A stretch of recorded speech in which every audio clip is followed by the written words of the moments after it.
के अहिले नेपालमा कालोबजारी सुरुवात भएकै हो त? चुनावको मुखमा आएर नेपाली जनताहरूलाई व्यापारीहरूले के मजाले मनग्गे नै ठग्ने गरी चाहिँ आफ्नो धन्दा चलाएका हुन् त? यही मौका बनाएर तपाईँ हामीले चाहिँ एउटा फन्डा मचाएर उनीहरूले चाहिँ प्रशस्त व्यापार गरेर आफूलाई अकुत सम्पत्ति कमाउने योजना बनाएकै हुन् त? हो, यस्तै भइरहेको छ अहिले। किनभने हिजो आज मात्रै केही समय अगाडि मात्र हामीले 1700-1800 खरिद गर्ने गरेको त्यो जिरा मसिनो चामल अहिले 2000 रुपैयाँ भन्दा माथि पुगेको छ। त्यस्तै हामीले केही समय अगाडि भनेको 2 हप्ता अगाडि मात्र हामीले 2200-2300 रुपियाँमा 2300 रुपियाँ भन्दा माथिमा खरिद गर्ने गरेको हामीले खाने तेल हैन सनफ्लावरहरू स्वस्तिक तेलहरू अहिले 2700 भन्दा माथि पुगेका छन्।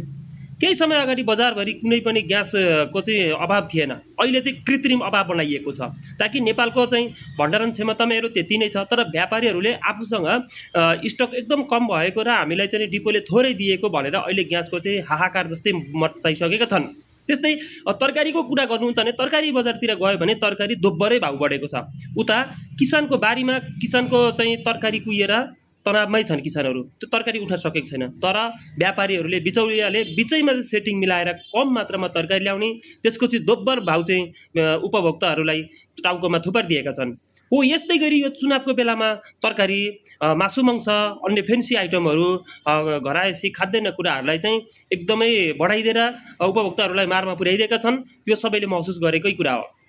यस्तो महँगी बढाएको बेलामा हामीले पनि के यो फन्डा मचाएकै भरमा हल्ला र हुइया चलाएकै भरमा आफ्नो घरमा प्रशस्त सामान महँगीमा थुपार्नु चाहिँ हुँदैन हैन।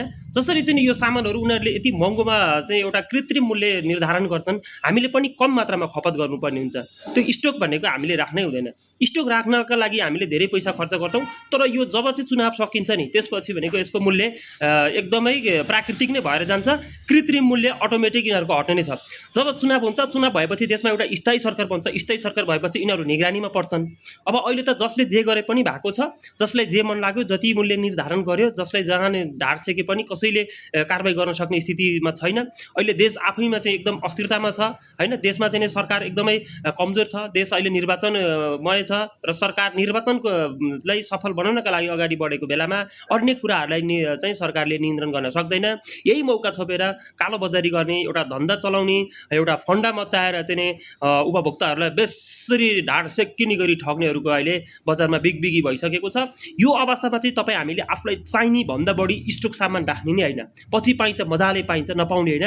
कुनै पनि वस्तु व्यापारीले त्यो संसारभरै रित्यो भने मात्र चाहिँ अब हामीलाई गाह्रो पर्ने हो। तर जुन कुरो फ्याक्ट्रीबाट उत्पादन हुन्छ, किसानले उत्पादन गर्छन् नि, त्यो कुरा भनेको व्यापारीले कालोबजारी गर्दैमा त्यो कहिले पनि सिद्धिनेवाला होइन। भोलि त्यो उत्पादन हुन्छ, उपभोक्ताको घरसम्म पुग्छ।